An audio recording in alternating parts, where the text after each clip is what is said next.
a pesar del hecho que hay pocos asistentes hasta ahora y veremos si en los próximos minutos pueden añadirse otros. Pero empezamos con este webinar de esta noche y ya tuvimos el previo el mes pasado, que fue yo el ponente, son Gianluca Rovesti. Esta noche tenemos una ponente que siempre es un honor presentar, que es Emilio Salas, y nos va hablando de los tratamientos de fractura de calcáneo y la flexión externa transarticular.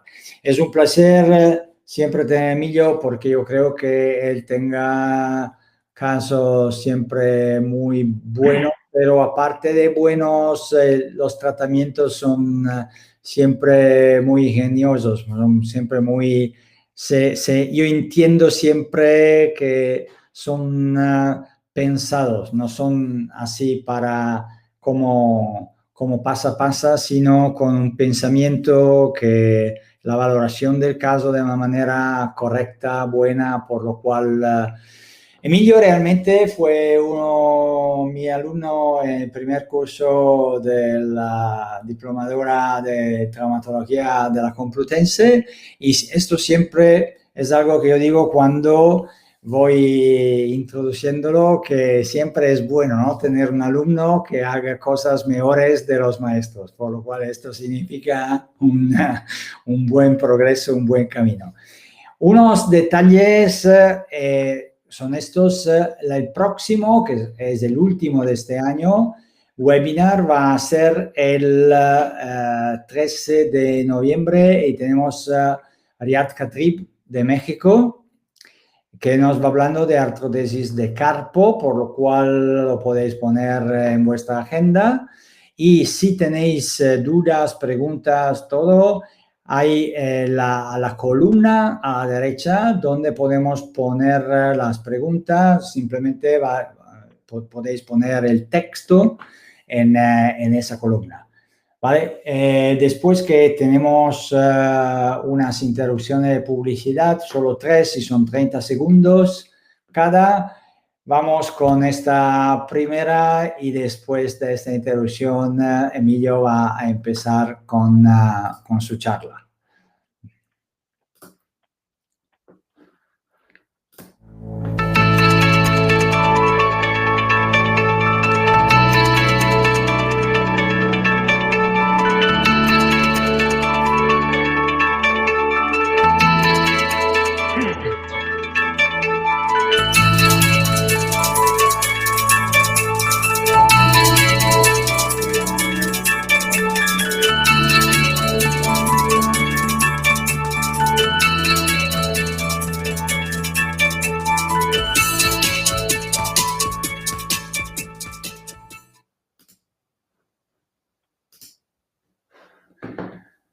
Vale, Emilio.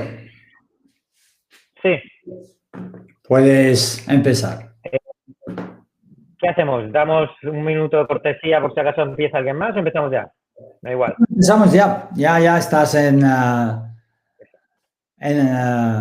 ya. Sí, online. Ya estás online. Vale. Muy bien. Ok. Pues vamos a empezar.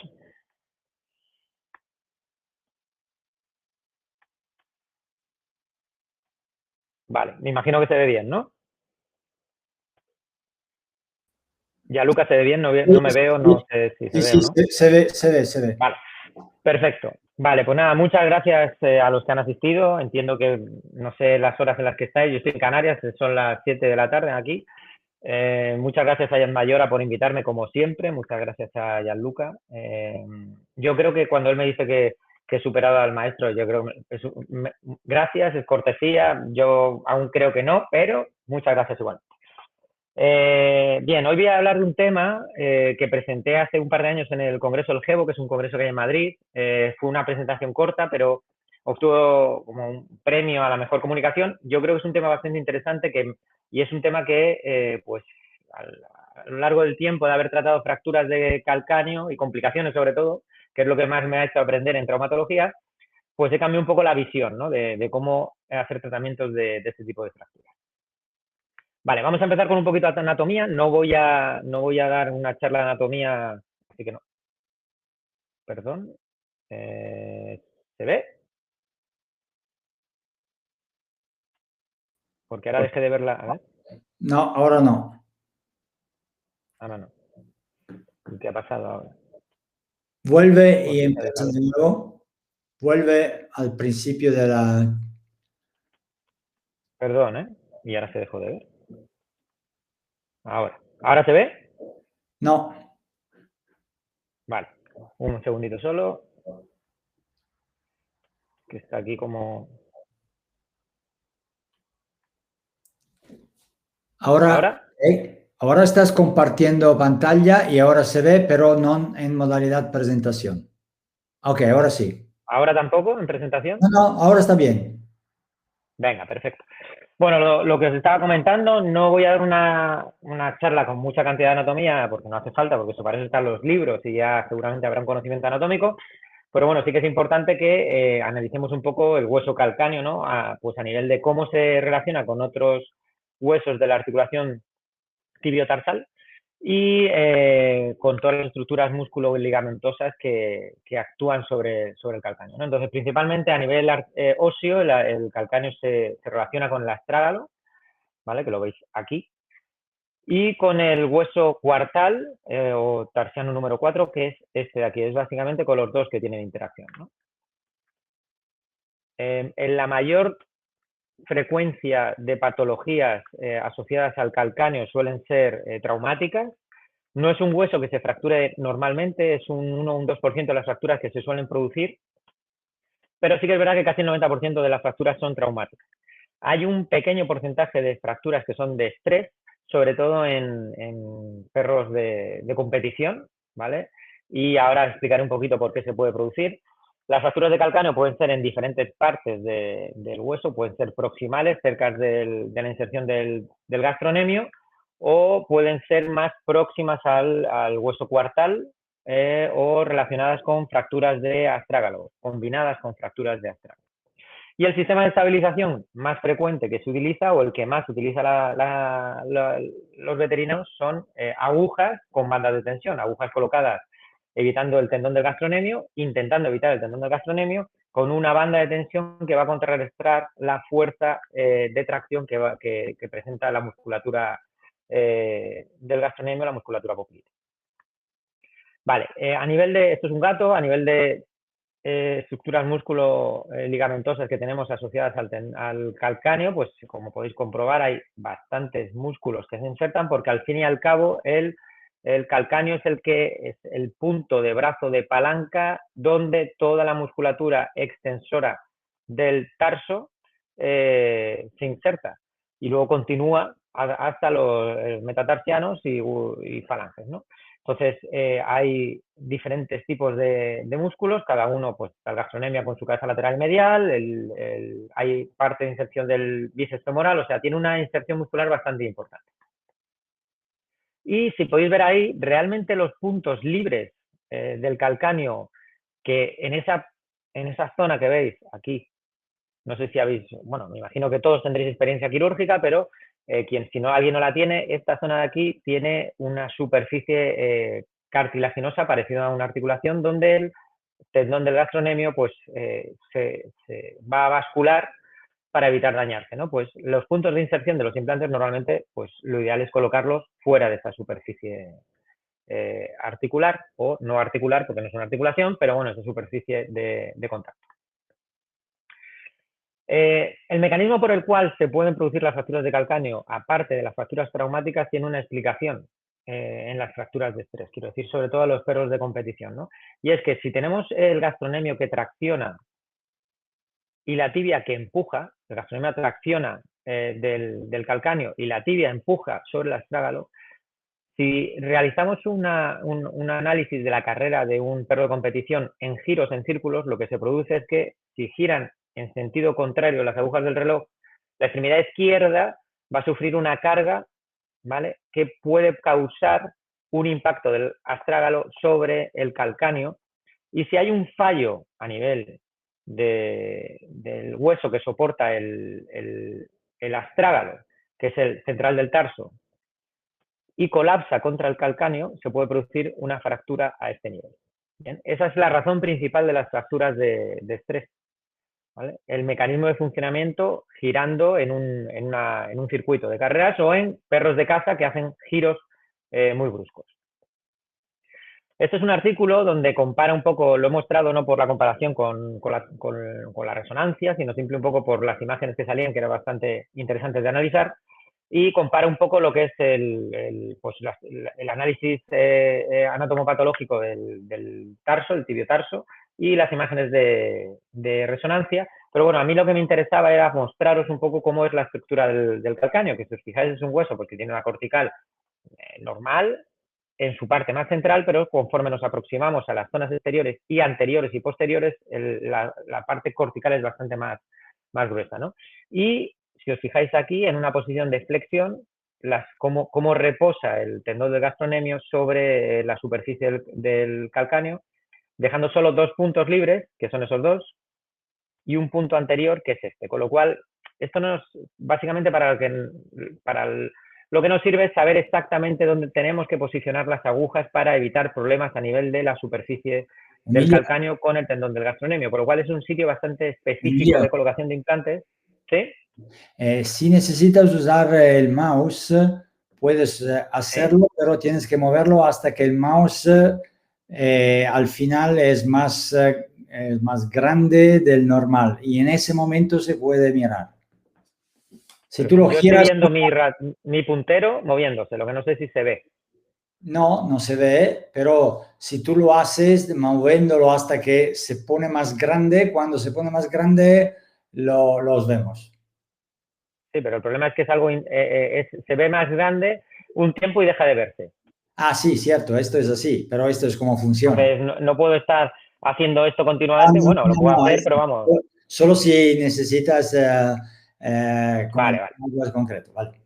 Ok, bueno, igualmente se ve claramente los puntos donde he posicionado, donde van las agujas, es bastante nítido y estas son una zona de colocación, con lo cual la posición de las agujas en el calcáneo es muy específica y muy clara, ¿no?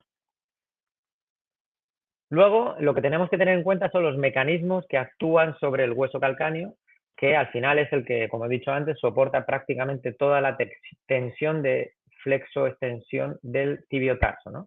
Entonces, si descomponemos vectores, pues tenemos una descomposición de fuerzas dependiendo de la flexión del tibiotarso, ¿vale?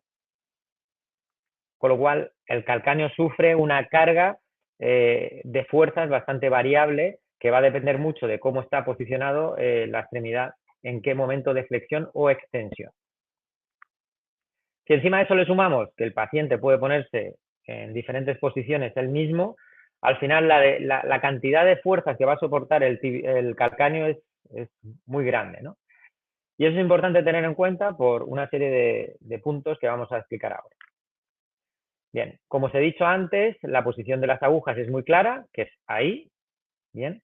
Y el principal problema que tenemos con eso es que, claro, la posición de las agujas es ese, porque dependiendo cómo esté la posición del calcáneo, como he dicho antes también, y esa descomposición de fuerzas, las agujas van a variar también sobre el tejido blando. ¿Bien? Entonces, puede haber daños a nivel del gastrocnemio asociado a una mala colocación de los implantes en el calcáneo, que en algunos casos simplemente puede producir molestias, migración de implantes, y en casos graves puede causar pues una lesión del gastrocnemio, o bien sea sección total, una tendinitis, una tenosinovitis o cualquier problema que nos afecte a la masa. Este es un artículo que saqué de la medicina humana, no es de veterinaria, pero es interesante porque aquí lo que podemos ver es que la articulación a nivel en humanos, la articulación tibiotarsal realmente no es comparable con la de un perro o un gato, porque nosotros no caminamos con una posición de extensión de tobillo, nosotros tenemos el pie totalmente paralelo al suelo. Sin embargo, el codo sí tenemos una movilización bastante similar, podemos movilizar en diferentes posiciones de flexo-extensión. Y básicamente con este artículo lo que se vio fue que la banda de tensión en sí tiene unos ángulos de trabajo, ¿bien? Y si cambiamos esos ángulos de trabajo, o sea, en rangos de de 30 y 120 grados es donde trabaja la banda de tensión. Por debajo de 30 grados y por entrados, la banda de tensión no hace ninguna función. Entonces, con el calcáneo pasa exactamente lo mismo.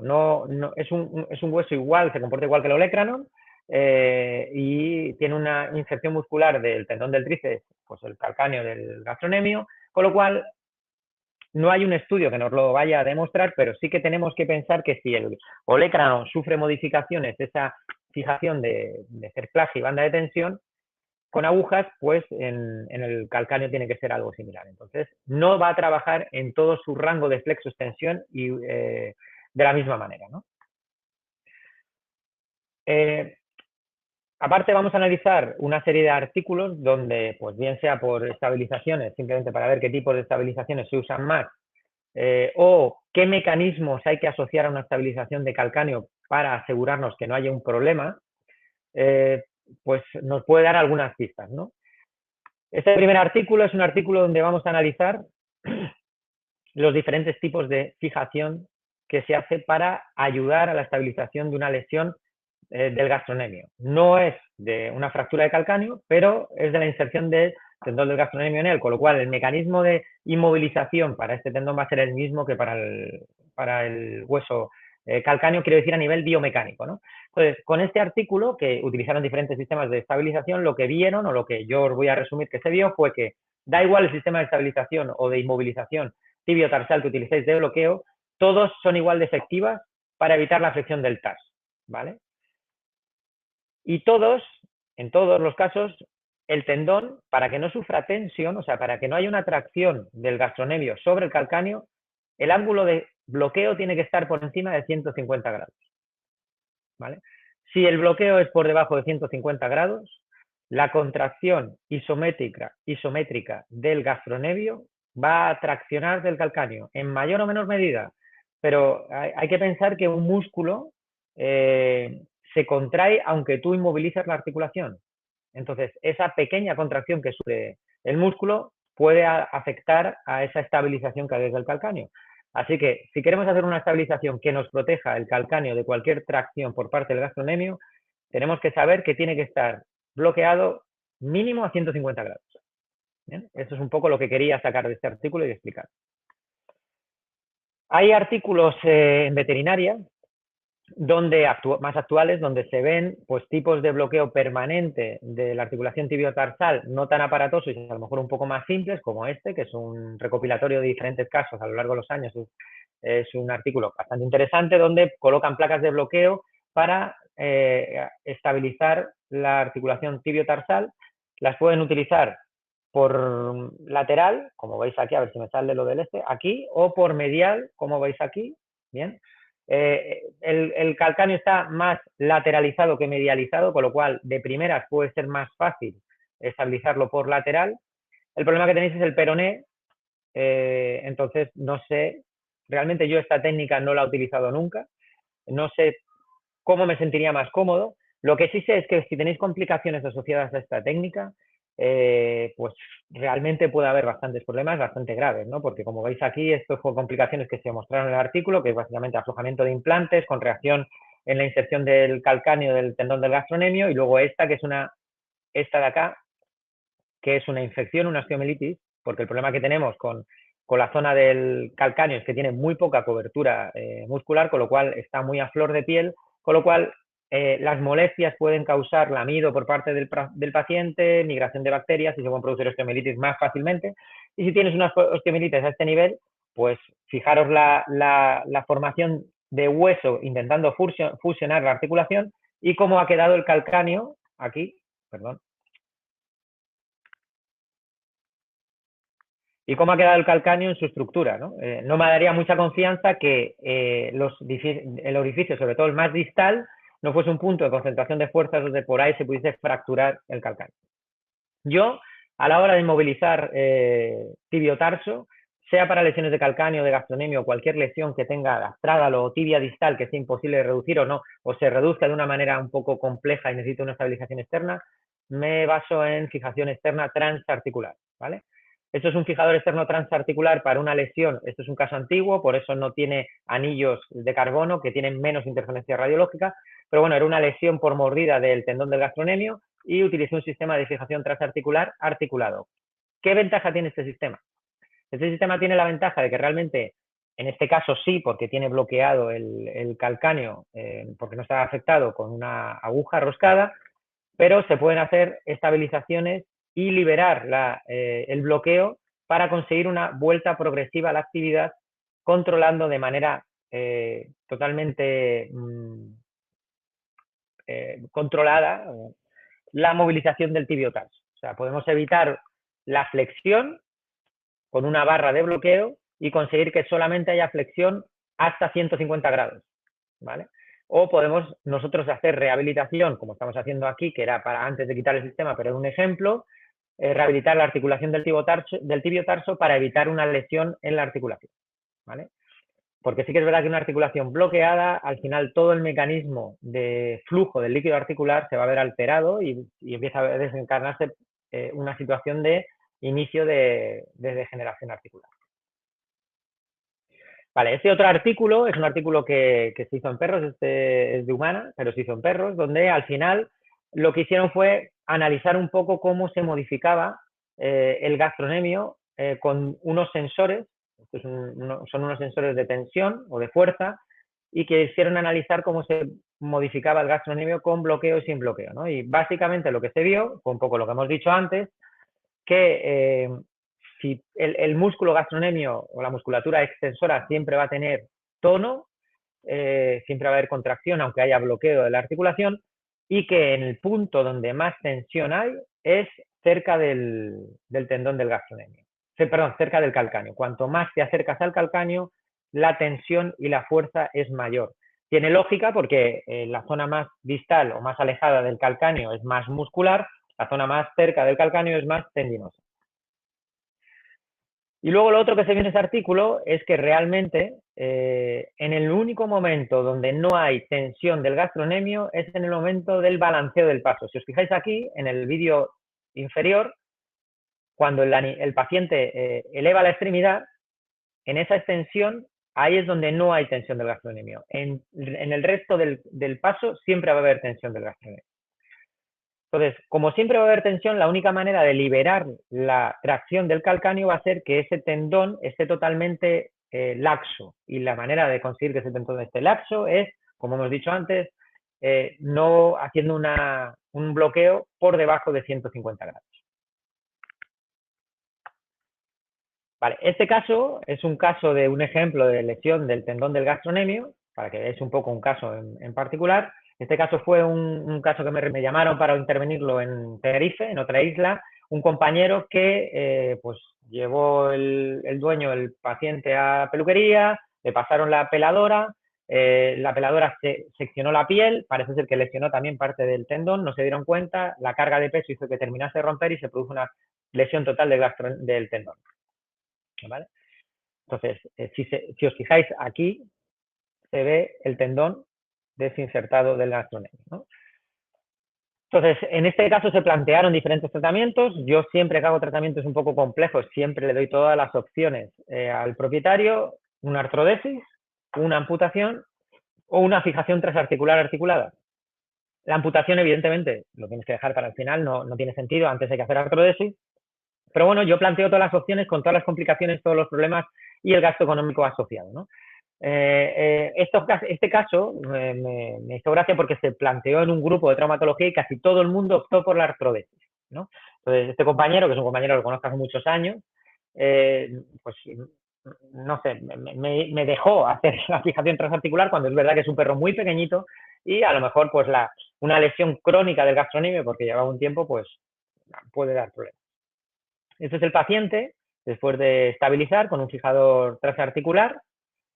Los anillos son de carbono, son anillos de 3 milímetros de grosor, con barras con mordazas de aluminio y agujas de 0,9 milímetros tensadas, con lo cual a nivel de daño óseo es muy poquito el daño que podemos hacer con agujas de 0,9 y el tensarlas, no puedo dar una charla ahora de fijación externa, circular, pero bueno, el tensado de las agujas va a hacer que se comporten de una manera totalmente diferente. Su resistencia es mucho mayor, eh, es, son menos elásticas, pero son bastante más resistentes. El paciente está cómodo con el sistema, no pesa tanto, ¿vale? Aunque sea tan aparatoso, que sí es el problema de la fijación externa circular, y hemos estabilizado en extensión. Si os fijáis en el vídeo superior derecho, veis que la extensión es máxima. Le aplicamos factores de crecimiento. Esta es una centrífuga que tenía el compañero para obtener los factores de crecimiento. Se utilizó factores de crecimiento para, una vez suturado el tendón del gastrocnemio, aplicar los factores por encima.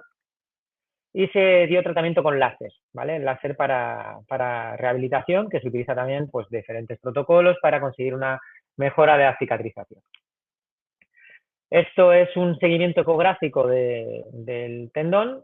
No es el caso que operé, el archivo izquierdo está sacado de un caso diferente, pero bueno, podéis ver la estructura del tendón del gastrocnemio, sus diferentes, y cuando se produce una ruptura, ¿no? Una vez que consideramos que el tendón estaba cicatrizado, se retira el fijador, comprobamos la tensión del gastrocnemio, ¿vale? Y se puede ver la carga, que todavía tiene un poquito de laxitud, porque casi siempre que se producen lesiones del tendón del gastrocnemio, la cicatrización no va a permitir una extensión perfecta, porque el músculo está degenerado por el déficit de carga. Pero lo bueno que tiene el fijador es que nos ha dado tiempo a que el tendón cicatrice, y luego, no los voy a mostrar aquí, pero hay estudios que la cicatrización de los tendones no solo se basan en la carga, que es necesaria, sino en la vuelta progresiva a la movilización. Y con el fijador lo podemos conseguir. Si yo pongo un fijador o una estabilización fija, va a pasar de no moverse nada a moverse del todo, y eso puede afectar a la cicatrización final del tendón, o puede producir una re-ruptura, y luego la cicatrización, el bloqueo total del tendón, de la movilización del tibiotarso, hace que la alineación de las fibras de colágeno del tendón no sean perfectas, son más amorfas. Sin embargo, cuando hay una carga progresiva, están más alineadas con el propio tendón. Y ese es el paciente, pues, 5 meses después, con una recuperación completa de la movilización de la articulación tibiotarsal y del tendón.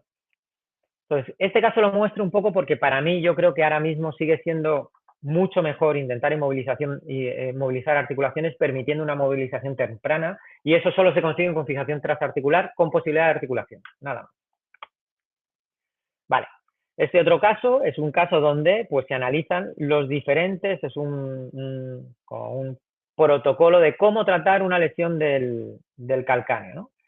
Entonces, si os podéis fijar todos los posibles tipos de lesiones que te afecten a la articulación o no, que estén más o menos desplazadas, que sean más o menos reconstruibles, al final el tipo de tratamiento del calcáneo con placas se reserva fracturas con minuta muy complejas, ¿vale? El resto casi siempre son o bandas de tensión o artrodesis, ¿vale? O tornillos de bloqueo para evitar la movilización de tornillos de bloqueo tibiotarsal o fijación tibiotarsal para evitar el movimiento. ¿Okay? Las placas se reservan solamente a fracturas muy complejas. En este otro artículo podemos analizar lo mismo. Casi todas las estabilizaciones van a basarse en fijación con agujas y bandas de tensión, o tornillos y bandas de tensión, ¿vale? Y la mayor parte de las complicaciones se van a producir en la fijación con agujas y banda de tensión, ¿vale? Con placas y tornillos la complicación son muy bajas. Estos son unos artículos que obtuve de medicina humana, donde, pues, utilizaban también para estabilización de la rótula, que tiene también un componente, podría ser un poco similar al hueso calcáneo, agujas y banda de tensión, y compararon con placas y tornillos, ¿no? Entonces, igualmente, todos estos artículos, Gianluca me los pide, se los puedo pasar y los podéis analizar, pero básicamente al final la estabilización con placas de teosíntesis era superior a la estabilización con agujas y banda de tensión en todos los sentidos. Pero al final yo creo que esto es un poco como lo que pasaba con la TPLO antes de que saliesen las placas de bloqueo. Antes de que saliese la placa de bloqueo, la gente, muy poca gente hacía TPLO porque era una cirugía que tenía una alta tasa de complicaciones asociada al aflojamiento de implantes, ¿no? Después de sacar las placas de bloqueo, yo creo que hubo más gente que empezó a hacer TPLO y ahora hay mucha gente que hace TPLO porque son implantes mucho más seguros. En las fijaciones de huesos como el calcáneo o la rótula, yo creo que podemos empezar a plantearnos tratamientos un poco más avanzados con placas de bloqueo que hay de muchos tamaños, porque yo creo que ahora mismo son mucho más seguros y permiten muchos tipos de estabilización sin afectar a la articulación. Este es un caso antiguo, es el primer caso que hice de estabilización de fractura de rótula, diferente a lo que siempre se había hecho con aguja y banda de tensión. La fijación que veis aquí, esto que veis aquí, que es un fijador que planteé en su momento para bloquear la articulación de la rodilla usando una aguja con banda de tensión, porque esto es un Stafford, ¿vale? Pues lo deseché absolutamente porque, si os fijáis, tenía una fractura del cuello del fémur, con lo cual si yo bloqueo la articulación de la rodilla, toda la carga de la extremidad va a pasar del tobillo al cuello femoral y si tengo una fractura de cuello femoral no creo que sea lo ideal. Entonces aquí es la primera vez que me planteé hacer otra cosa diferente. Y básicamente lo que hice fue utilizar placas, no son ortogonales, pero son oblicuas, sin invadir la articulación, o sea, no pasaban porque se podía ver si pasabas o no, la rótula es fácil de ver si atraviesas o no la parte cartilaginosa, y bloqueé la rótula con tornillos, en este caso eran tornillos de 2.0, ¿vale? Placas de bloqueo mini con tornillos de 2.0. Y el caso funcionó perfectamente bien. A partir de aquí hice algún otro caso, no es que sean muy frecuentes las fracturas de rótula, pero bueno, he hecho algún otro caso con placas de bloqueo que yo creo que han funcionado bastante bien. Vale, este caso es uno de los casos en los que yo ya empecé a pensar que creo que había que empezar a variar la manera de tratar las fracturas de calcáneo, ¿no? Este es un perrito joven de 9 meses, recogido, no es de protectora, que tuvo una fractura de calcáneo, que realmente, siendo un perro joven, fractura de calcáneo de ese tipo, pues bueno, no creo que sea un caso muy complejo de tratar con agujas y banda de tensión. No sabía, no sé cómo fue el caso en sus principios, con lo cual no os puedo decir cuál fue la causa del problema real, ¿no? Ya, Luca, una pregunta. Este caso es un poco largo, ha pasado media hora. ¿Quieres hacer la parada de media hora? Porque si no, yo creo que vamos a pasarnos de la media hora. Como tú creas, en el sentido podemos hacerlo Si ahora y... quieres, mira, para no hacerlo a mitad de caso, paramos, pones la Sí, publicidad y terminamos este caso. vale, perfecto, muy bien. Venga.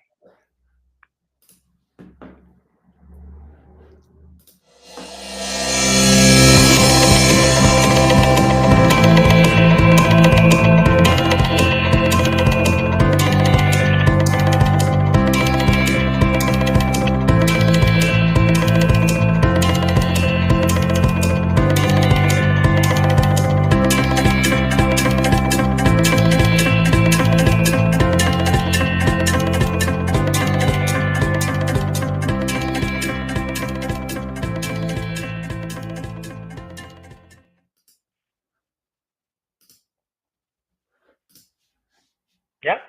Ya está. Perfecto, vale.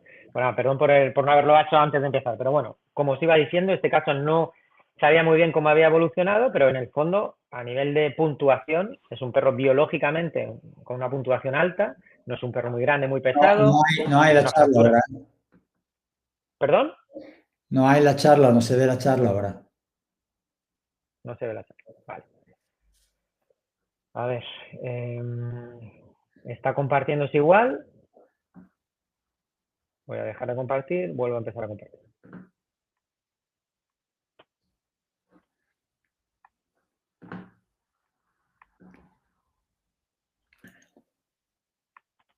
¿Y ahora? Ahora sí. Bien. Lo que iba diciendo es un caso biológicamente bueno, un perro no muy grande. Bueno, sobre el papel no creo que fuese un caso complejo, pero bueno, a mí lo que me hace pensar es que es un fragmento muy pequeñito realmente. En el fondo es muy pequeñito porque si os fijáis aquí, esta parte es una parte de esta fractura oblicua con lo cual la porción de estabilización es muy pequeña a nivel proximal, ¿no? Con lo cual el brazo de palanca que va a sufrir el tendón, que va a sufrir el calcáneo con el tendón es muy alta, ¿no? Vale. Se hizo una estabilización con aguja y banda de tensión. Estos son, yo no sé si realmente no sé decir si esta de acá es la primera postquirúrgica, no tengo claro porque, como os digo, no tengo el caso clínico mío completo, pero bueno, se ve que no hay una reducción perfecta, que hay migración de implantes, que es un poco lo que os digo. Si las agujas no están perfectamente introducidas donde tienen que estar, que no lo están porque la posición sería más lateral y medial, el tendón va a movilizarlas y va a traccionarlas y va a moverlas y va a sacarlas de su posición. Y quizás el cerclaje está demasiado alto en su posición en el fragmento distal, creo que debería haber sido un cerclaje posicionado más distal. Y yo ahora mismo recomiendo utilizar cerclajes de una manera, en una posición de banda de tensión hay una manera de colocar cerclajes que es con dos cerclajes, ¿vale? Un cerclaje sobre otro. No lo he puesto aquí, pero bueno, es una manera de posicionarlo más segura, ¿no? Al final lo que se produce es una no unión con un empeoramiento porque hay una migración de una aguja que no sé qué pasó con ella y ese fragmento óseo proximal pues realmente ha empeorado, ¿no? En calidad ósea, tanto en densidad lo veis peor de calidad como en tamaño. Bien, cuando acude a mí, yo lo que planteo es este sistema de estabilización que básicamente es como si fuese una grapa. Lo que hago es recoloco el fragmento en su posición y coloco una placa de bloqueo de reconstrucción de acero inoxidable para intentar estabilizar el fragmento proximal sobre el fragmento distal, ¿no? El paciente va bien, mejora el apoyo, pero si os fijáis, tiene una desviación en valgo y una descarga de peso. O sea, va bien, pero no va perfecto, ¿no? No sé si veis que tiene un pequeño valgo en la articulación tibiotarsal. Y en este caso lo que me enseñó es que cuando tenéis fracturas de calcáneo, no es solamente tratar el calcáneo, hay que analizar, como os he dicho antes, pues los huesos asociados al calcáneo, ¿no? Evidentemente el astrágalo es un hueso que es fácil de analizar, pero el hueso cuartal no lo suele analizar tanto la gente. Y las lesiones de calcáneo pueden producir inestabilidad calcáneo cuartal, que es lo que veis aquí. Si os fijáis aquí, hay un bostezo calcáneo cuartal superior a la extremidad sana haciendo una radiografía de estrés. Sí, se me rompió una broca, que la veis aquí, es una broca rota. Eso suele pasar en huesos como el calcáneo, que es bastante duro, con implantes tan chiquititos, donde, pues bueno, si golpea otro implante, como puede ser el otro tornillo, o la broca no está perfectamente bien, puede romperse, ¿no? Entonces, bueno, pues aquí ya cambia un poco la situación porque eso hay que estabilizarlo, ¿no? Entonces, una vez que analizamos esto, vemos cuál es el problema, pues lo que planteamos es, vamos a estabilizar la articulación calcáneo cuarta. Y lo que hice fue, corté la parte lateral de la placa, mantuve la estabilización medial de la placa en el calcáneo porque no sabía si había una cicatrización completa y coloqué una placa de bloqueo en la posición calcáneo cuartal para fusionar la articulación calcáneo cuartal. Y con esto, bueno, pues se consiguió esa fusión calcáneo cuartal, como veis ahí. Una vez que evolucionó el caso, retiré la placa que estaba sobre el calcáneo porque yo creo que era una placa que podía afectar al gastronemio. Consideré que había que retirarla. Y este es el paciente una vez retirado el implante, sin la inestabilidad calcáneo cuartal y sin coger. ¿Vale? Es un paciente un poquito nervioso. Este paciente se fue a Holanda, porque era de protectora, entonces voló a Holanda. Y en Holanda me mandaron este vídeo. Yo estaba encantado de que el perro estuviese así. Lo que pasa es que el perro cogió como un 20% de sobrepeso, ¿vale? Y básicamente, al cabo de unos años, 4 años después de irse, lo que me mandaron fue este otro vídeo, donde presenta esta cojera y donde se ve esto. ¿Y aquí qué pasó? Pues lo que pasó básicamente es que el calcáneo tuvo una cicatrización de esta manera. Esta cicatrización, que es como un puñal, pues fue lesionando el tendón del gastronemio. Si a eso le sumas pues una actividad alta y un sobrepeso, pues es fácil que el tendón se rompa. Esto lo podemos analizar aquí ¿vale? Y ya había una morfología alterada del calcáneo. Con lo cual, ¿qué me ha enseñado este caso? Porque, a ver, yo no tengo problema en enseñar complicaciones. De hecho, yo creo que siempre los errores, las complicaciones es de donde la gente aprende. Yo tengo charlas de errores en traumatología con errores míos, porque quien no se equivoca, o quien dice que no se equivoca es porque o miente o porque opera muy poco, porque la estadística es la que es, ¿no? Entonces, a mí lo que me interesa es aprender de los errores. Entonces, este caso que me enseñó, aparte de valorar la articulación calcáneo-cuartal, que es algo que siempre hay que hacer, cuando tienes una lesión fuerte a nivel de calcáneo astrágalo, es que si yo veo una cicatrización de esta manera en el calcáneo, con esta punta, lo correcto ahí hubiese sido hacer una osteotomía o una de esa zona y convertir esa punta en un plano para evitar una lesión del tendón del gastrocnemius. Entonces, bueno, este caso lo volvieron a mandar de vuelta, se lo volvió a operar, le puso un fijador transarticular, se ha hecho una serie de cosas que al final se resolvió, lo que pasa es que no lo he puesto aquí porque es otra charla y si no hubiese sido muy largo. No ha quedado perfectamente bien, igualmente ese tendón no ha quedado perfectamente bien, así que la finalización del caso no es que haya sido la ideal. Lo que habría que haber hecho ha sido una remodelación del calcáneo para evitar una lesión del tendón del gastrocnemio, con lo cual si hacéis fracturas de calcáneo complejas como esta, siempre analizar cómo queda ese tendón, cómo queda ese calcáneo para evitar que lesione el gastrocnemio. ¿Vale? ¿Lo veis ahí? Un cuchillo sobre el gastrocnemio. Vale, este es un gato con una fractura bastante compleja. Los gatos tienen fracturas con minutas, con esquirlas brutales. La tibia y el calcáneo parece que les han puesto un petardo, un cartucho de dinamita ya explotado. Y así es como acude a consulta, ¿vale? Pero bueno, lo ideal realmente aquí, este es un caso también antiguo, pero bueno, había opción de hacer TAC, pero los propietarios no tenían la posibilidad económica de TAC y cirugía. Entonces yo intenté hacer radiografías para valorar lo más posible todo lo que hemos analizado antes, calcáneo cuartal, articulación tibiotarsal, el astrágalo, todo, ¿no? Pero lo ideal sería un TAC. Un TAC es el que más información nos va a dar y qué os vais a encontrar. Pero igualmente esta fractura se considera una fractura muy compleja, ¿no? Entonces, aquí lo mismo, podemos dar la opción de intentar resolver o podemos dar la opción de hacer una artrodesis. Aunque hagáis una artrodesis tibiotarsal, y más en gatos, no quiere decir que no vayáis a tener complicaciones. Las artrodesis tibiotarsales pueden tener complicaciones bastante feas, sobre todo por lesiones de la arteria que pasa a través del astrágalo, que como la lesionéis, se va a necrosar toda la estructura metatarso-falangiana por necrosis vascular, ¿vale? Con lo cual una artrodesis está bien, pero también tiene sus complicaciones. Bueno, yo le expliqué a los propietarios y ellos decidieron intentarlo y esto fue la reconstrucción, que este caso es posterior al que hice de Simón, con lo cual ya tenía experiencia y conocimiento. Por eso digo que a mí las complicaciones o los fallos o errores, bien sean míos o de los demás, lo que me han hecho ha sido mejor cirujano, ¿no? Porque lo que he hecho ha sido aprender de los errores e intentar analizar muy bien todo para ver en qué tenemos que hacer para evitar equivocarnos o minimizar el error.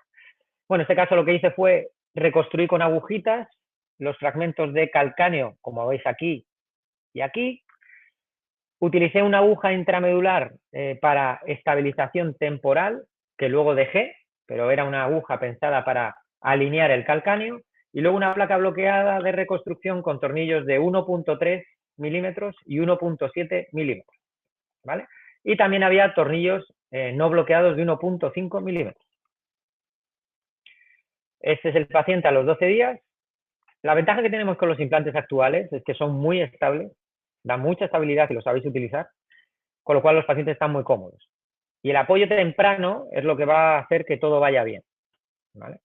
Entonces, este es el apoyo a los 12 días, que es bastante bueno. Y si os fijáis, él mismo mantiene una hiperextensión.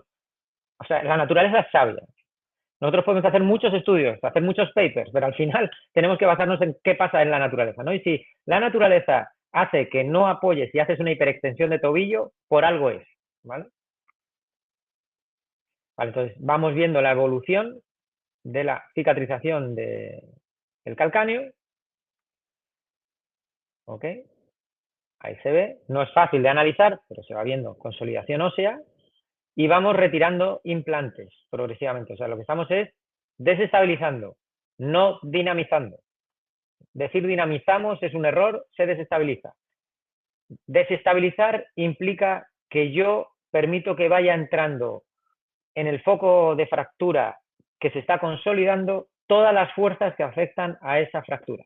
Eso es desestabilizar, ¿vale? Dinamizar es que yo controlo la fuerza que va a entrar en el foco de fractura. Solo permito que entre la que a mí me interesa, que la fuerza que a ti te interesa que entre en un foco de fractura para que mejore la cicatrización es la compresión.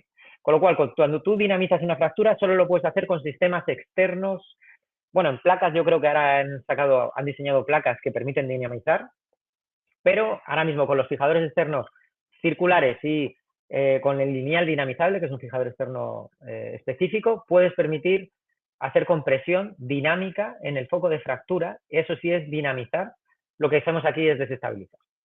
Vamos desestabilizando progresivamente, dejamos que entren fuerzas y va cicatrizando. Si os fijáis aquí, la cicatrización en el calcáneo proximal es mucho mejor que en la del perro. Y un día, pues igual, llegó con una cojera, con lo cual decidimos retirar completamente el implante. Su dueño se fue a vivir fuera, le he mandado varios mails intentando ver si me puede mandar imágenes de cómo salta, corre y demás, pero ha sido imposible, no me contesta, no me hace ni caso, con lo cual solo os puedo mostrar esta, que es la radiografía inmediatamente posterior a la retirada, pero bueno, si no contactan, si no hay noticias es que son buenas noticias, ¿no? Es lo que suelen decir, pues esto yo creo que es igual, y más que yo les estoy dando un poco, siendo pesado con ellos para que me manden imágenes. Vale, esta es una fractura un poco más fácil, pero está asociada a una fractura de tibia. Entonces, igual, es una fractura que en principio parece más fácil, aunque si os fijáis, veis aquí que hay fisuras, ¿vale?, en el calcáneo. Con lo cual, pues igual, yo creo que aquí basarnos en agujas y bandas de tensión sería un error. ¿Okay? Tenemos que ir a un sistema más rígido o más estable. ¿Veis ahí las fisuras? Aquí lo que utilicé fue una placa de bloqueo de titanio del sistema Ostilock. Lo bueno que tiene este sistema, que es un poco lo que habéis visto en la publicidad, es que permite modificar la placa una vez implantada. Es el único sistema que yo conozco que sin quitar el implante lo puedes modificar. Y eso viene bien en fracturas como esta, donde si os fijáis, cometí un fallo, porque el problema que tienen los tornillos de bloqueo es que pueden dar la sensación de que estás anclando el tornillo en hueso por el propio bloqueo y, sin embargo, no sé si estaba totalmente anclado, pero igualmente, al hacer la radiografía se ve que si está anclado, está muy poco anclado en el calcáneo proximal. Así que aquí la teoría del avestruz o pensar que la suerte te puede favorecer es un error. Yo eso no lo manejo. Yo, si veo un problema, lo meto otra vez en quirófano y lo resuelvo. Luego no podemos buscar excusas en que ha ido mal, porque el perro no ha hecho reposo, porque es que no. El 95% de los casos que hay complicaciones suelen ser por causa del cirujano y doy un 5% de margen porque, bueno, soy bueno y ya está. Pero realmente no creo que haya perros que quieran dañarse los implantes ni propietarios que quieran que fracase el implante. Entonces, cuando hay complicaciones suele ser el cirujano. Yo cuando veo una cosa así entro otra vez en quirófano. Lo bueno de este sistema es que lo que hice fue simplemente abordé al tornillo proximal, quité el tornillo, evidentemente, si no, no puedes hacer la modificación, modifiqué la placa proximalmente, la angulé en una posición más hacia el calcáneo y lo que hice fue, pues volví a colocar el tornillo. Una vez controlada la cicatrización, se ve corrección de la fractura tanto de tibia, que era una placa normal, porque el coste de la cirugía, el propietario no quiso utilizar placas bloqueadas en tibia, aún así tampoco es necesario, ¿vale? Porque no, es una fractura normal, simple, vamos. Y la cicatrización del calcáneo. Este caso estoy pendiente de quitar el implante, es un poco más de lo mismo. Los propietarios normalmente pues no quieren o no les interesa reintervenir pacientes cuando no dan problemas. Y en este caso, pues como no da problemas, no lo quisieron reintervenir. Vale, y este último caso es un caso donde os voy a mostrar varias. No es una fractura de calcáneo en sí, pero bueno, es una fractura muy compleja a nivel de tibio-tarso. Y es un poco para que analicéis o veamos todos juntos un poco cómo podemos tratar un tibio-tarso que de primera puede parecer que no tiene solución y a lo mejor podemos inventar algo, aunque sea más difícil, sea más complicado, y nos dé más trabajo, pero a largo plazo es mejor para el paciente y sobre todo el propietario es el que tiene que tomar la decisión, ¿no? Vale.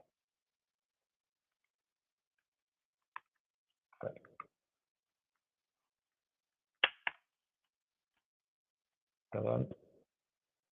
Vamos a mover para atrás. Ya. ¿Se ve? Se ve, Gianluca, ¿no? ¿Se ve la presentación, Gianluca? Sí, se ve, se ve. Vale. Vale, este es un paciente que acude a consulta por una lesión de atropello con pérdida de estructura de tejidos blandos, luxación tibio-tarsal, con lesión ósea del astrágalo, bueno, un auténtico desastre.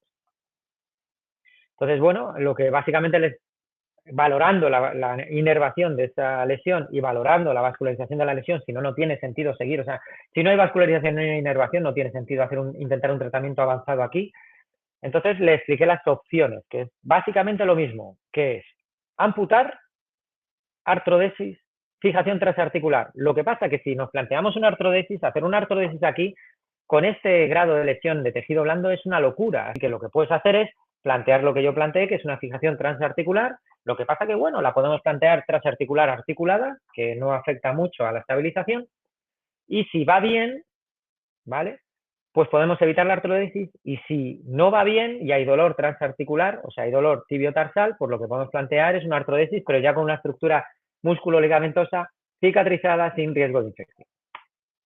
Entonces, lo que hice fue una reconstrucción de todos los pequeños fragmentos óseos del astrágalo, maleolo de la tibia y del peroné con agujas hasta conseguir una estabilización, que en el fondo, si os fijáis, la fractura no muy llamativa, pero una vez que conseguimos estabilización desde estas estructuras, los tendones, los ligamentos colaterales estaban intactos, así que funcionó bastante bien la estabilización de las estructuras óseas. Lo que pasa es que esto por sí solo no sirve, hay que darle una estabilización externa y nos basamos de nuevo en sistemas de estabilización transarticular articulado y lo que hacemos es aplicamos factores de crecimiento. Eso que veis ahí es una no sé si alguien se dedica a la repostería aquí o le gusta por afición o por trabajo, pero bueno, esto es para hacer magdalenas, cupcakes. Lo bueno que tiene es que aguantan la esterilización en autoclave, porque aguantan el horno, con lo cual lo podéis utilizar para muchas cosas y yo lo utilizo para factores de crecimiento. Entonces lo que hice fue apliqué factores de crecimiento, intenté suturar en la medida de lo posible sin someter a tensión la extremidad. Si os fijáis distalmente se ven los dedos porque yo necesito alinear la extremidad con una lesión tibio-tarsal de este grado para que no haya ninguna deformidad torsional y apliqué el fijador.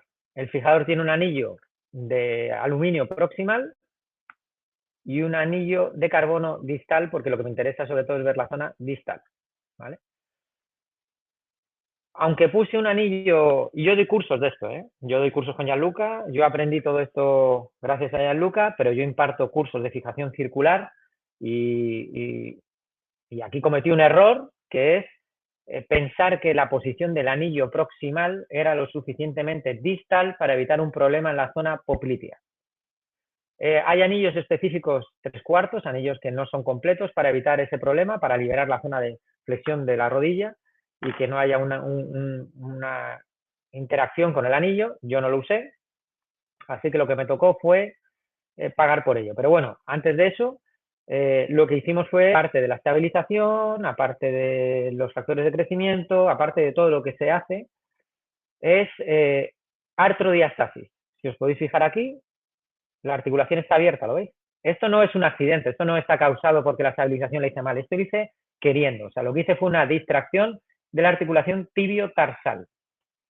Y la artrodiastasis, que veis ahí, ¿vale? Esa artrodiastasis, que es una separación de la articulación, básicamente lo que evita es que entren en contacto la superficie articular de la tibia con la astrágalo. Esto es artrodiastasis, es una técnica que tiene bastantes años, lo que pasa que en veterinaria se ha usado sin saber a lo mejor que se llama artrodiastasis y a lo mejor sin el conocimiento de lo que se está haciendo muchas veces, pero es una técnica descrita hace bastante tiempo, y lo que se hace es una distracción de la articulación durante un tiempo suficiente para que las superficies articulares no entren en contacto y se recuperen o se regeneren, ¿no? En humana lo podemos ver en lesiones en los dedos, accidentes, esto de aquí, esta imagen de aquí que podéis ver aquí, es de un paracaidista que tuvo una lesión del tobillo y se hicieron con fijación y Lizarov artrodiastasis del tobillo para evitar el contacto articular, y en lesiones coxofemorales como esta que veis aquí, en lex pertes, ¿vale? También, en niños. Entonces es una técnica que se utiliza en humana y en veterinaria también se usa. Hace mucho tiempo, este es un caso mío que hice artrodiastasis, no tenía fijación externa circular, era un paciente que salía en avión y los propietarios querían mantener la flexoextensión en una luxación del hueso carporradial, con lo cual intentamos salvar la articulación y no hacer artrodesis. Se le explicó igualmente y se hizo artrodiastasis, tensionando las agujas en distracción, ¿vale?, sobre las barras. Ahora mismo es mucho más fácil y mucho menos peligroso, porque esto, el peligro que tiene es que te fracture el radio o los metacarpianos. Pero bueno, en veterinaria hacemos artrodiastasis con esas técnicas en codo, porque al cambiar la posición y provocar un valgo, ¿vale?, en el codo, o trasladar el eje de apoyo, básicamente vas a cambiar la carga sobre el codo y vas a abrir la articulación medial para evitar roce de la porción medial del cóndilo del húmero con la zona del coronoides, que es donde suelen producirse los problemas, ¿no?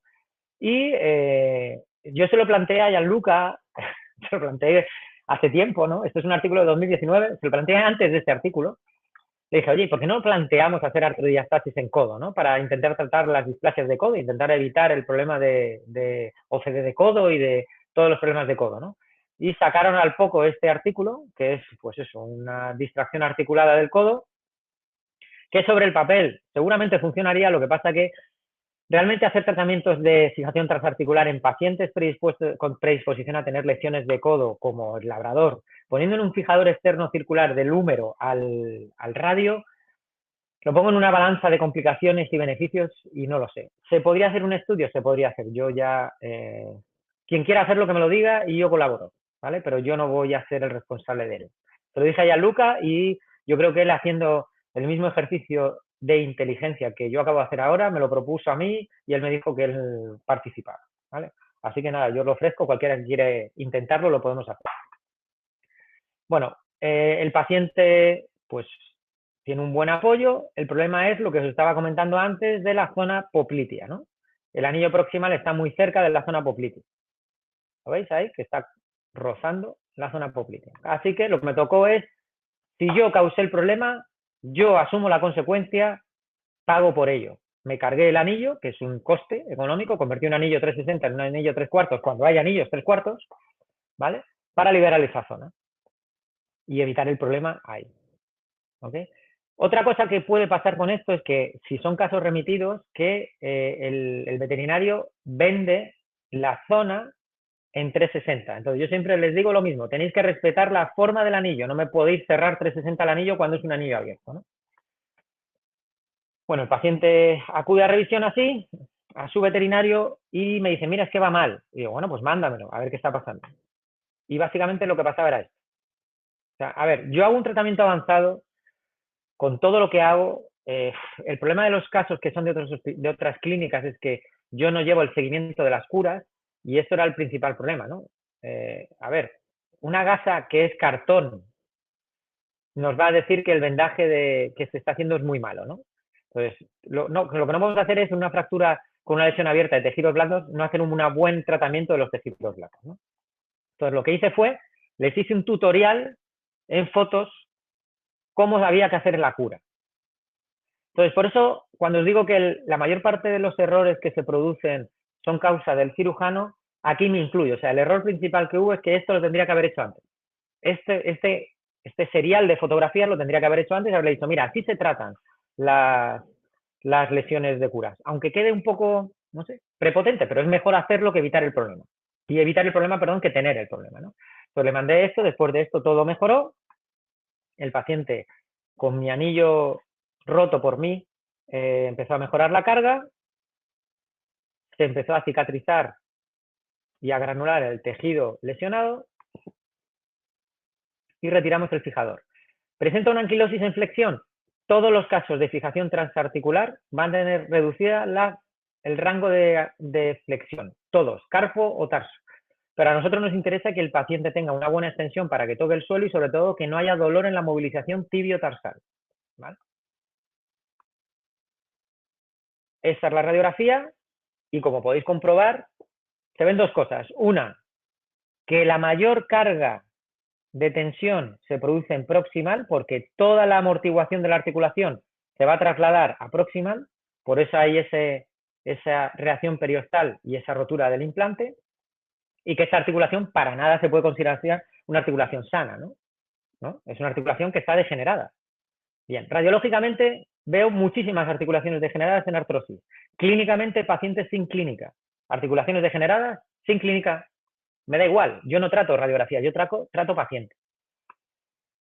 En este caso lo que hicimos fue, terminamos con otra aplicación de factores de crecimiento, con la parte rica posicionada sobre la herida y la parte pobre, que formando una malla fibrosa que también en estufa se forma como una especie de tejido fibroso que se puede suturar para terminar la cicatrización de la úlcera. Y este es el propietario movilizando el tobillo.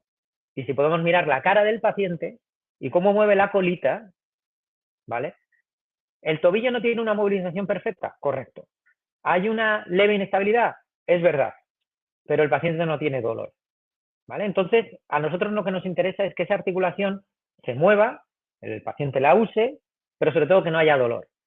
Y podría mostraros aquí, porque tengo una charla de fijación transarticular, con muchos casos de fijación transarticular, con muchas lesiones articulares, donde el hecho de usar artrodiastasis creo que ha sido la clave para evitar que esa articulación tenga un problema, porque al final cuando cicatriza en distracción. Así que si tú tienes un fijador externo en distracción durante 2 meses, el tejido que se forma va a amortiguar la carga de esa articulación y al final, como no hay un contacto tan marcado como puede ser una articulación que no ha sufrido artrodiastasis, no hay dolor, ¿vale? Aquí vemos al paciente en otro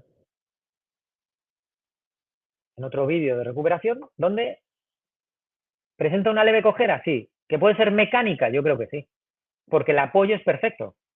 Planta perfectamente la extremidad en el suelo. Y vamos a ver, los perritos chiquititos, si tienen la más leve molestia, no apoyan. Así que, vuelvo a decir lo mismo. Yo creo que a los casos clínicos los podemos enfocar como fáciles para nosotros o mejores para el paciente. Normalmente los que son mejores para el paciente suelen ser difíciles para nosotros, pero si venís a web seminar como estos es para intentar mejorar, ¿no? Entonces yo creo que intentar siempre hacerlo mejor. Da muchísimo trabajo, da muchos dolores de cabeza, pero yo creo que muchas veces da bastantes satisfacciones también. Pues nada, muchísimas gracias. Creo que ha sido las pocas charlas que he cumplido el tiempo prácticamente casi perfectamente bien. Sí. Los tratamientos que podemos hacer de calcáneo los podemos extrapolar a cualquier otro hueso, como puede ser el olecranon. Misma manera de funcionar, mismo tratamiento. Fractura muy compleja, fractura del anconio, inserción del tendón del tríceps, mismo tratamiento, funcionamiento es el mismo, igual de beneficios. Pues nada, muchísimas gracias a todos por asistir. No sé cuántos habéis asistido, ahora lo voy a ver. Ahora, pantalla.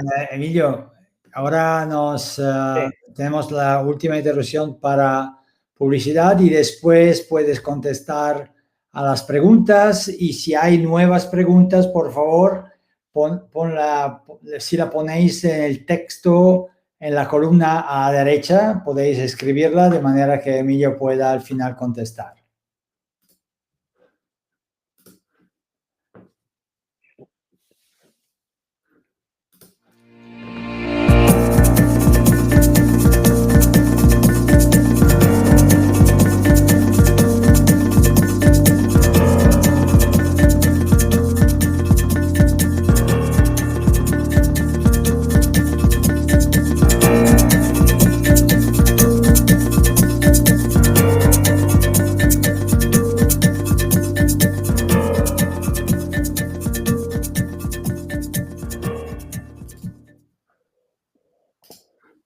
Vale, nada, gracias por las preguntas.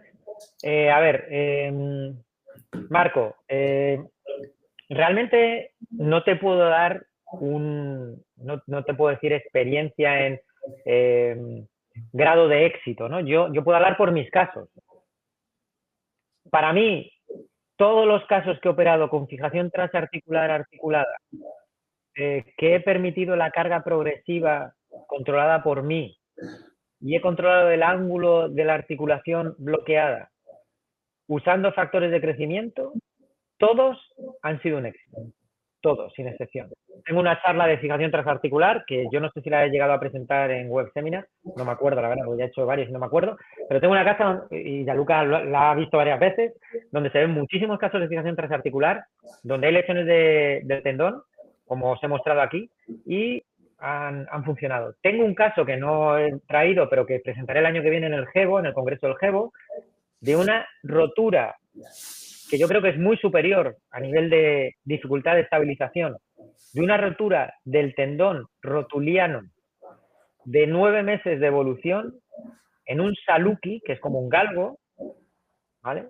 Con una fijación transarticular articulada en galgo, ¿eh? No estamos hablando de un perrito pequeño, fémur tibia, con una fijación de bloqueo sustituyendo o protegiendo el tendón con una placa que coge recto femoral, rótula, tendón, cresta tibial y que conseguí reparar el tendón con éxito.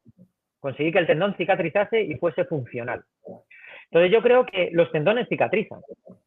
Son muy difíciles de cicatrizar porque están muy mal vascularizados, pero si tú evitas la carga, el tiempo necesario para que haya un inicio de cicatrización, ayudas biológicamente a la cicatrización, que ya, bueno, es una cuestión de te lo creas o no, uso de factores biológicos como los factores de crecimiento, el plasma rico en plaquetas, y permites una carga progresiva, porque el problema que hay con los sistemas de estabilización fijos es que cuando tú lo quitas, toda la carga se produce de manera inmediata, ¿vale? Pasas de no cargar nada de peso en ese tendón a cargarlo todo, porque ¿qué le vas a poner? ¿Un vendaje? Eso no es controlable.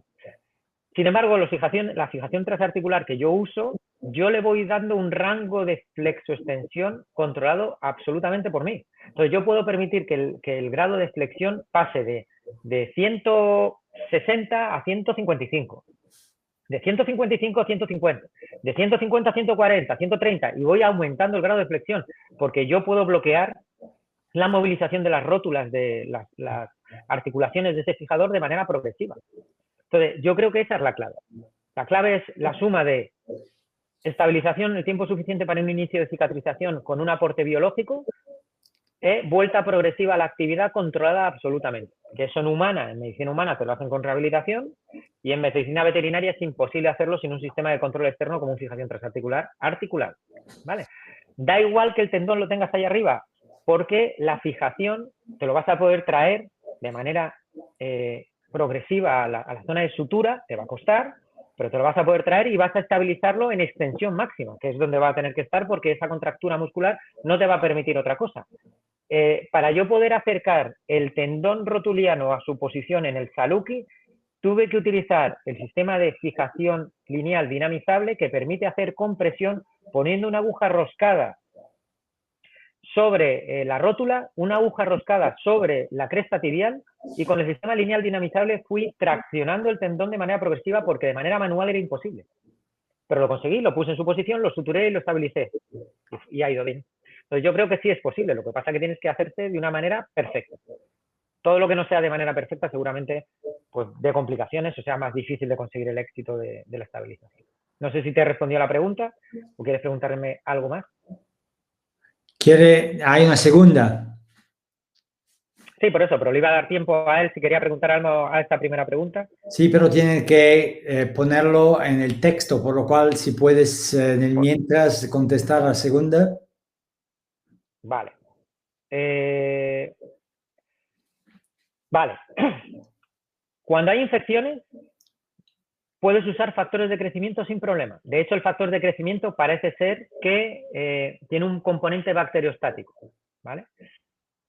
El hueso esponjoso, el problema que tiene no es que se vaya a infectar o que vaya a empeorar la infección, porque al final estás aportando tejido vascularizado y el hueso esponjoso tiene mucha vascularización, ¿no?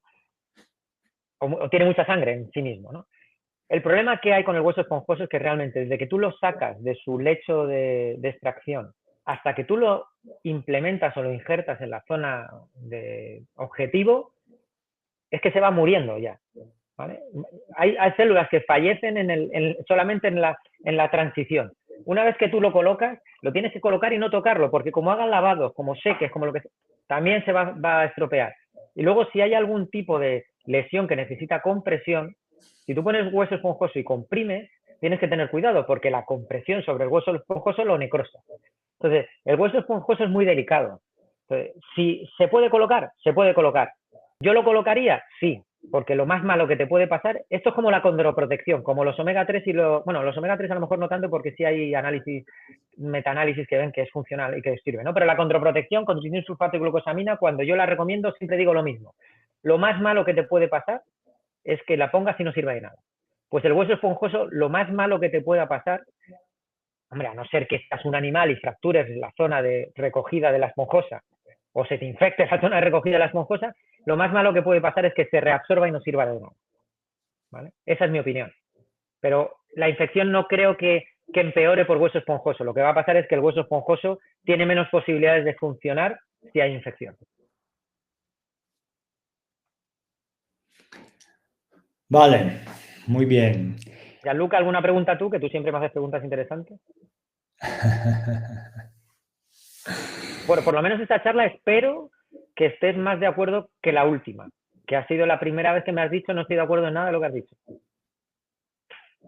No, Bueno, concretamente y textual, la frase fue, nunca he podido estar tan en desacuerdo como esta charla. Está bien, oye.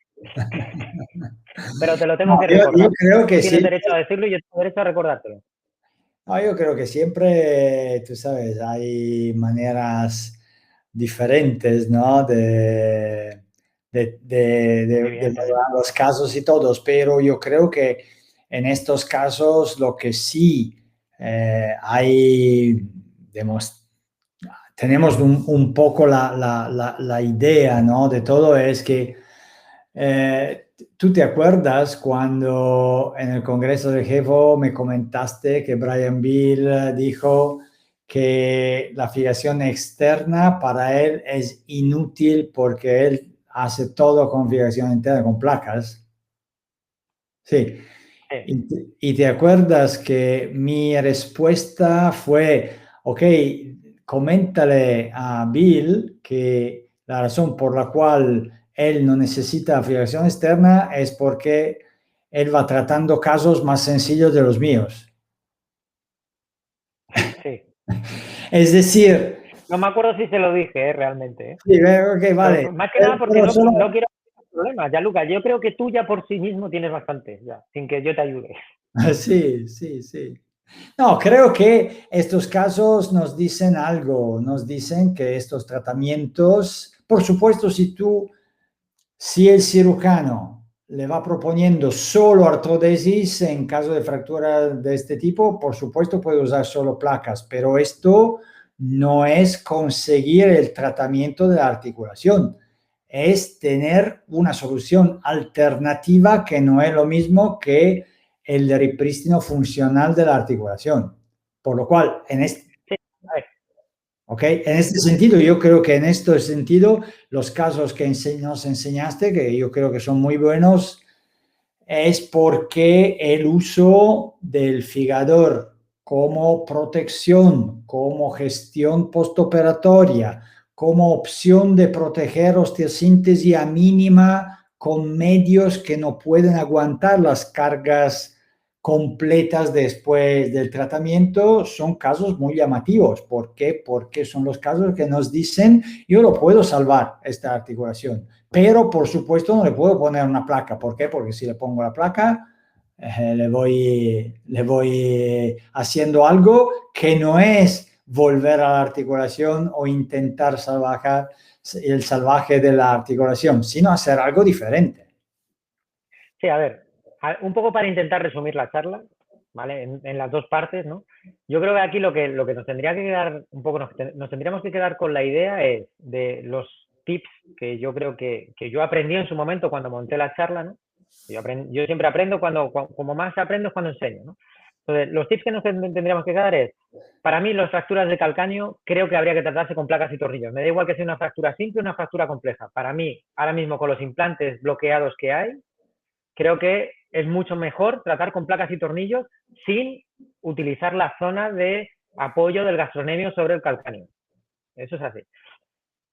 Tenemos que tener claro que si queremos hacer inmovilizaciones para proteger el calcáneo o el tendón del gastrocnemio, los bloqueos tienen que ser superiores a 150 grados de extensión.